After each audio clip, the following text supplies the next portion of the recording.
What What? age were you when you started this? And I have to ask, were you single at the time or were you already in a relationship? No, yeah. So I was, man, 2000, I think it was like 24. I was like, yeah, 24 or 25 when I started it. And I was married. So I was already in a relationship. Um, so yeah, I mean, and what's been interesting about the blog is that the content we've written, I've grown with the blog, right? So the issues that I face now, or there's issues that I didn't face back then that I'm facing now that I'm writing about. So for example, when I had kids, right? Like that opened up a whole new door of content, right? So I started figuring, okay, how do I do this new dad thing? And then I basically share what I wrote. So with the thing with the Art of Manliness, I don't put myself out there as an expert. I try to put myself out there as a student who's trying to figure this thing out, this whole man thing out, along with everyone else, and just sharing what I'm learning along the way.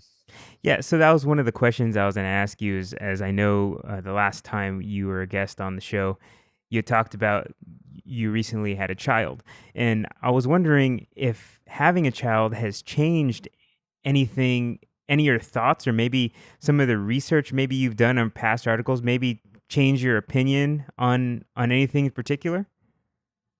No, so yeah, since then, not only have I had one kid, I've had another kid. Okay, So well, my oldest, congratulations on that. yeah, thanks. My oldest is now 6, and my youngest is 3.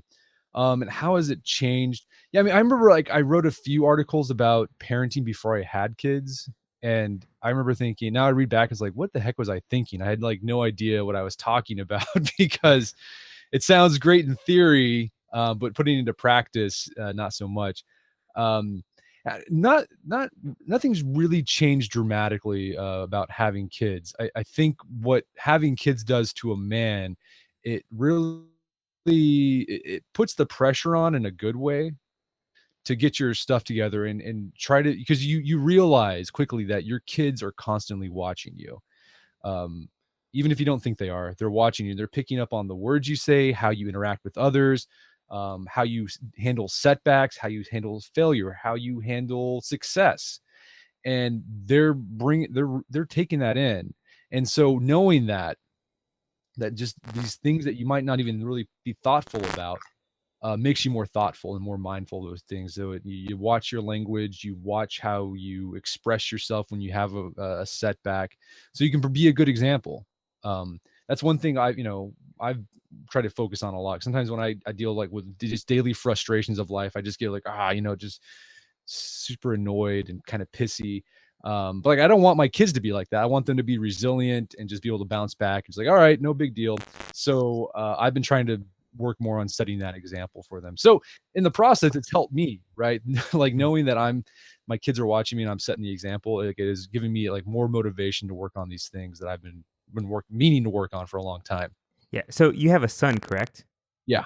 Okay, so your son is gonna grow up and his dad is the editor at Art of Manliness. So I imagine this kid is gonna be set perfectly. He's gonna know all the skills he needs to know growing up to be the ideal man. I would hope so, right?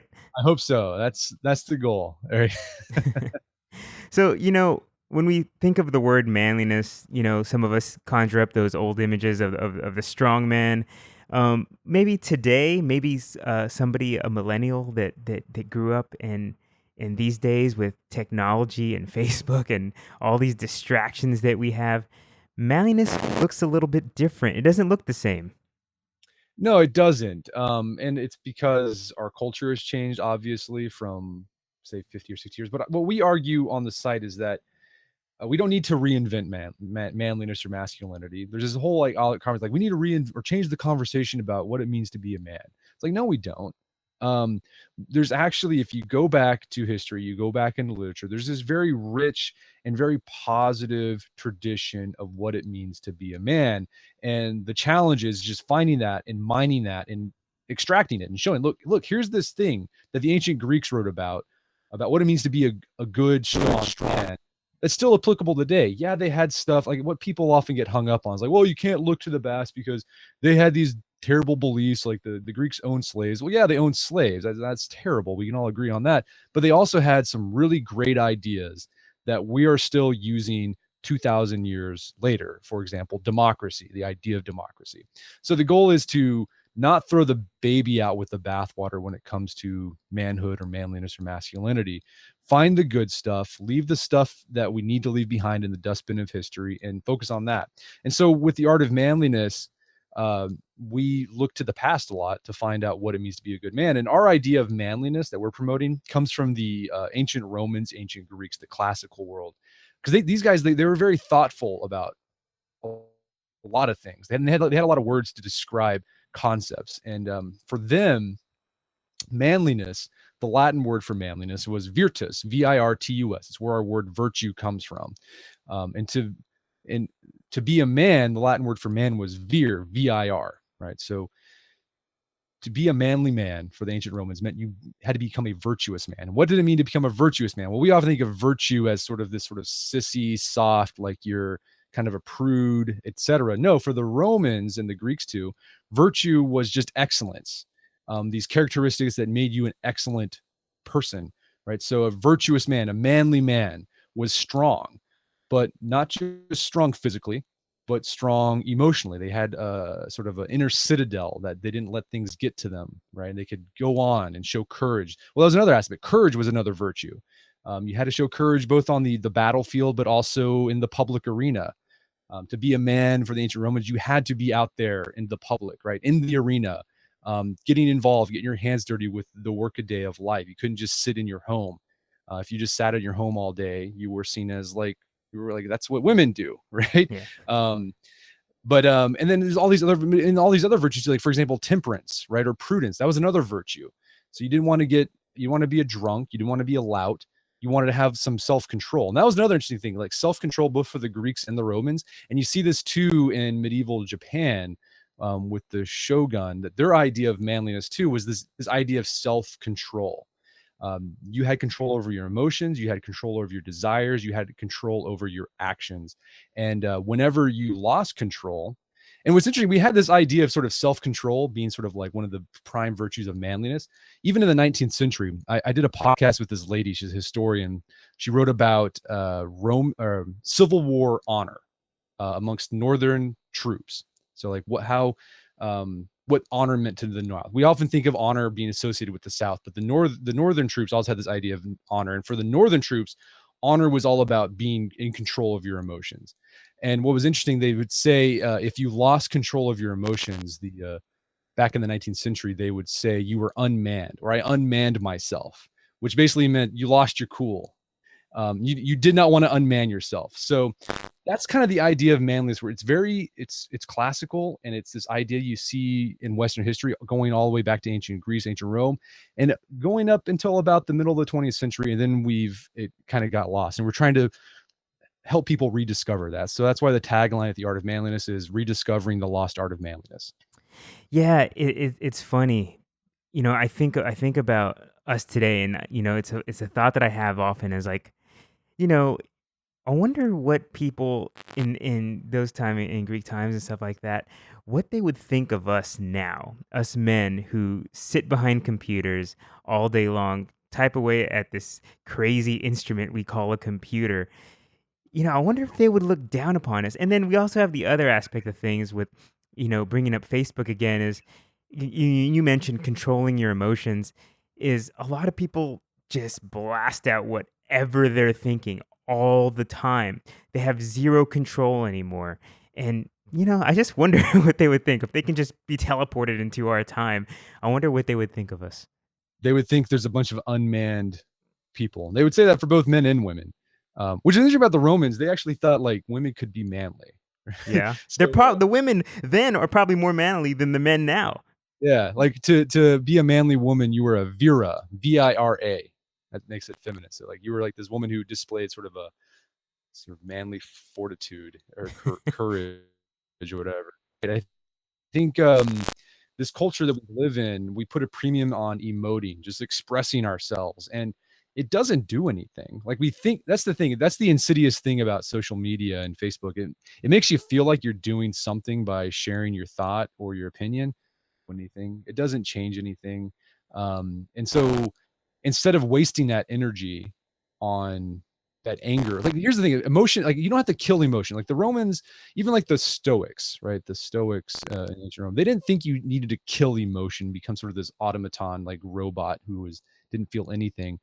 They believed you needed to just control or harness your emotions and use them in a positive way. So like, don't let negative emotions just get you down, and don't let anger get the best of you, and but use it strategically to motivate you. Emotion is a motivating factor in life. And so instead of wasting that emotion um, on sharing something on Facebook and just rage, being, just the rage reading and all that stuff, like actually do something, like find something you can do to fix the problem. Or if you can't fix the problem directly, say like, there's a terrible hurricane or whatever that devastates people. If you can't do anything to fix that problem, like find someone nearby you, right, that you can help, right? Because you're feeling these emotions of sympathy and whatever. Instead of wasting it on the internet, go use that to actually help someone's life. Go visit an old person who doesn't have anyone to visit them. Go volunteer at a soup kitchen. William James, the father of modern psychology, talked about, he wrote an essay about this very idea of like not letting your emotions go to waste. So instead of wasting that stuff on Facebook, use that emotion to drive you to actually do something good in the world. Good advice from Brett McKay. So one of my favorite sections of the Art of Manliness is that you guys have this whole section dedicated to skills. Now, maybe in these days, technological days, we don't necessarily need all these basic skills, of survival or, things like that. But maybe there is some, what if we have that nuclear apocalypse everybody's talking about? What if we have that natural disaster you're talking about, like a hurricane comes through or something if you're on the coast? There are some skills that, we as men should know. So I want to know, in your opinion, what are a couple of the basic skills of manliness should everybody know? Basic, that's a hard one because like it's very like skills are very context dependent. So it depends on what situation you find her. So if we're talking like just general level skills, um, I would say the skill of improvisation is one. We often don't think of that as a manly skill, but it's interesting. There was an anthropologist, forgot his name, but he wrote a book called The Poetics of Manhood back in the 70s. And what he did, he visited this tribe of shepherds on the island of Crete. So this is back in the 70s, and he just studied them. And like these guys were manly dudes. Like they were like going these sheep herding raids and like steal other people's sheep. They carried guns. They loved to cook outside. They loved to eat meat.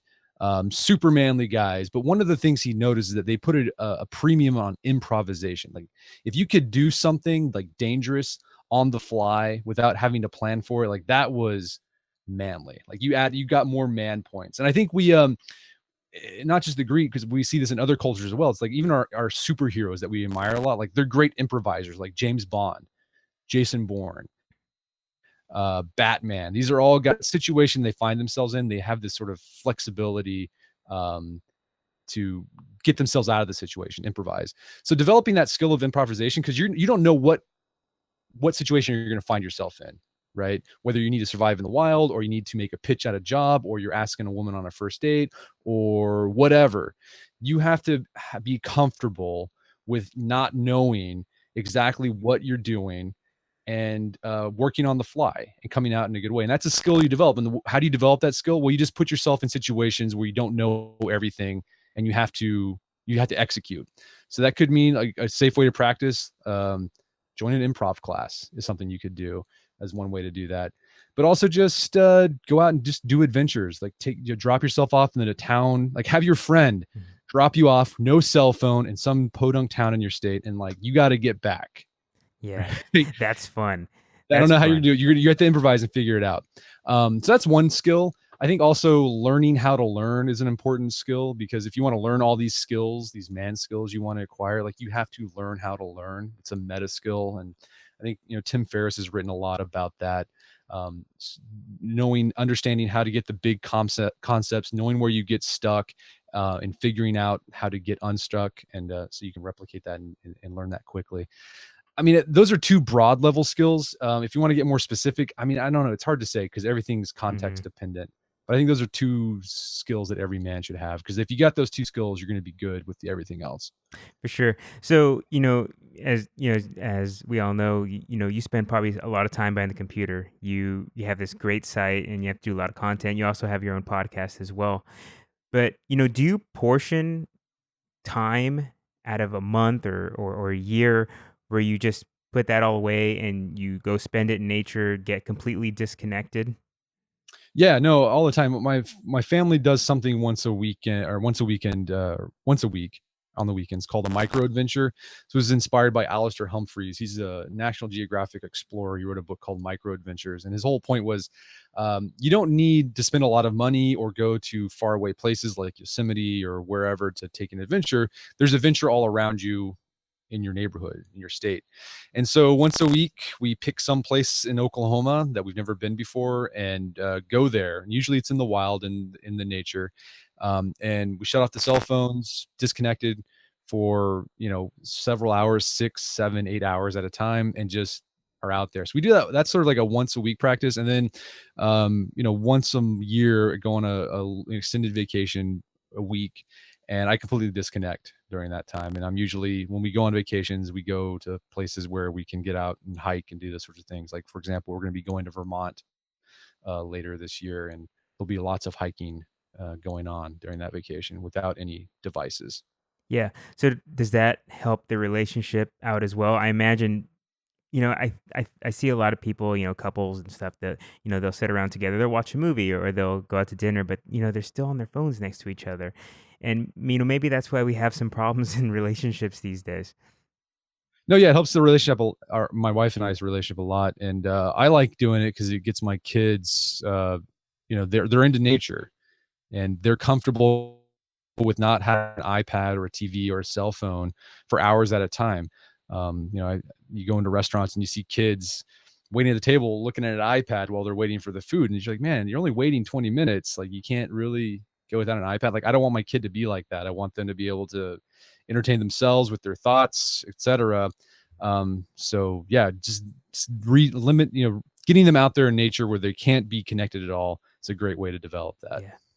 Do you fear or wonder as your kids grow up, dating in this world has kind of changed. No longer do men go straight up to women and say, "Hey, say hi," even ask what's their name. They're too scared. Now what I see a lot of is, guys go out and if they see a woman they're attracted to, they first thing they do is they open up their phone for Bumble and see, "Hey, I wonder if she's nearby, and if I keep swiping, maybe she'll show up, and then I can talk to her later."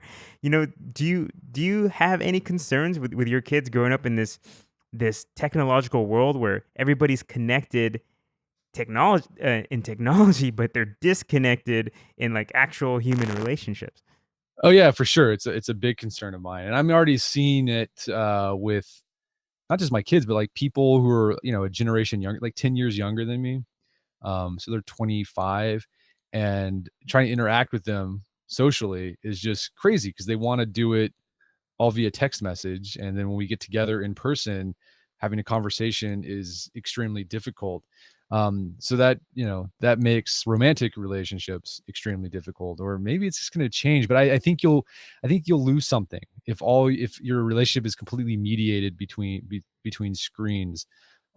There's a lady, Turkle, is her last name. She wrote a whole book about this, about how our relationships are just, they're diminished whenever we just do them completely through screens. We lose a sense of empathy when we're just trying to talk through people via text and messages and screens. There's a loss of connection. So, I mean, that's another reason, yeah, why I think it's important to keep the screen time reduced for kids. And I also got out of my way with my kids to teach them how to socialize, right? Like, just like basic stuff, right? Like, okay, hey, this person's here. When they're talking to you, look them in the eye, right? Yeah. Say, stick out your hand, shake your hand, like showing my kids how to shake hands and introduce themselves, and then how to have conversations, like, hey, ask them how they're doing. Like, you had, like, I'll before we go into someplace, I'm like, all right, here's what we're gonna do. I want you to go in. I want you to put your hand out, look them in the eye, say, hi, my name's Gus. Thanks for having me. And then, yeah, we kind of play out the situation. Like, when we leave, make sure you say thank you for having me, and then thanks for the dinner, whatever. Uh, you think it's very, like, oftentimes these, like, these things we take for granted. We think people just pick it up just naturally just because they live, but it's not true. Obviously, people today, young people, aren't picking this stuff because there is a problem with socialization. So you got to be, I think, very explicit and very intentional with your kids if you want them to get those good social habits. So one of those social habits that's so important, and you kind of mentioned it uh, in another form as you're making your statement there, is first impressions. How important are first impressions? And if we don't practice first impressions in a real life scenario, you'll never learn it. No, you're right. I actually just did a podcast with a lady named Anne Demaray. She's a psychologist who specializes in first impressions. And one of the most interesting, she wrote a book called First Impressions, what you don't know what people are thinking about you or something like that. Anyways, the biggest takeaway from that book for me was how these like behaviors that we do that we think are positive or neutral are often perceived as negative perspective. So you might be in a conversation and you might feel like I'm just really chill right now. I'm cool. But that other person's looking at you like, boy, that person, he's really aloof. Like he doesn't look like he's interested in being here. And what's going on there? So you have to be aware, right? So this requires like some second level thinking. Like you have to think about like what the other person is thinking about like you, right? How they're perceiving you. And like that skill, that ability, it's called theory of mind actually. And men have a hard time with theory of mind. Girls have great theory of mind because like they're very adept at that sort of social stuff, but boys and men, they tend to develop theory of mind later. Um, and the way you develop is social interaction. Another great way to develop theory of mind is reading fiction is another great way to develop your theory of mind. So if you feel like you're kind of slow on the uptake on like, am I giving off like, are people perceiving me differently than the way I think I'm being like giving off? Like, read some fiction. That's sort of like a workout for your theory of mind. Yeah, that's a funny one. I have a lot of problems with that. You know, I'll go into new group situations with my girlfriend or something. She wants me to meet these new people, and you want them to like you so much, and your mind's going a million miles an hour with every little thing you do. You're over aware, so maybe being a little bit over aware and when wondering what people are thinking about you can almost be a bad thing. It is like what you should focus on in a first impression is not, don't think about what people are thinking about you. Your focus should be on um, making the other person feel good about themselves. Like if you do that, you are going to be a rock star. Like just if you make that your focus, don't make your focus like how am I looking? How is this person thinking I'm looking? If you make it, how can I make this person feel good, make them feel awesome? You're going to leave a great first impression. That means asking questions about them, not interrogating them. Like, tell me where you're from. How many kids are, like that? You know, that's just awkward. But just, yeah, just asking questions, asking follow-up questions after they give an answer, showing genuine interest in others. Mhm. If you make them feel great, you'll be leave a great first impression. Yeah, on the opposite side of things, how can we make ourselves, more approachable? How can we make ourselves seem open to engagement? Because a lot of times, it's kind of hard, when we try to read people in that same sense. Somebody might seem a little closed off, and maybe they're not. Maybe they're just shy, or as we were talking, maybe they're just thinking all these things in their head the same way. So, how can we make ourselves more approachable to human engagement? So like don't keep iPhone pods in your ear all the time. That's step one. But if you're doing that, it's just, smiling is a great way to show that you're open, right? Like that's the best thing to do. Don't look grumpy. Um, and the other thing too is like you have to, I think everyone oftentimes with like conversation, et cetera, socialization, everyone's always waiting for the other person to make the move, right? I think what I've discovered is people love talking to strangers even. It's just that they don't love like being the instigator of that. So if you take the onus on yourself, like, look, I'm going to be the guy that starts that conversation. You're going to, one way you can show yourself that you're open to others just by, you know, just trying to instigate conversation. Of course, you don't want to be weird or creepy about it. Like if obviously someone's saying like, I don't want to talk, like respect that and go away. But I think you'll be surprised the number of people who would want to engage you. One mind shift change you can make to help with that is think of yourself as a host, right? Like you're the host of this situation. When if you've hosted people in your home, you probably are very comfortable, right? It's like, oh, hey, welcome to my house. Hey, what can I get you to drink? What can I, like you're very comfortable like making the other person feel great. And you're very comfortable even engaging with people you might not know. Say your friend brought a friend that you don't know. You're okay with that when you're taking on the role of a host. Take that role with you wherever you go. Just say, I'm going to be the host here in this situation. I'm going to make this person feel great. And I'm going to sort of lead the person in this conversation. You'd be surprised at how that little mind shift, that mind shift might what's the mindset shift can really change things for you. Yeah, another thing, don't be negative. Nobody likes a negative person. No one, yeah, we just wrote an article about that. Like negativity kills. Like no one likes a Debbie Downer. Uh, so yeah, just be. It doesn't mean you have to be saccharine and like just super cheesy. Mhm. But, like, don't when you first meet people, like, don't start off complaining, right? Like, don't complain about, "My day sucked today, job, blah, blah, blah." Like, people don't wanna hear that. Like, they've got their own problems, right? Like, Yeah. why do they wanna hear yours? Um, so it doesn't mean you have to be cheesy, but just try to avoid the negative stuff when you're doing that sort of first encounter with somebody.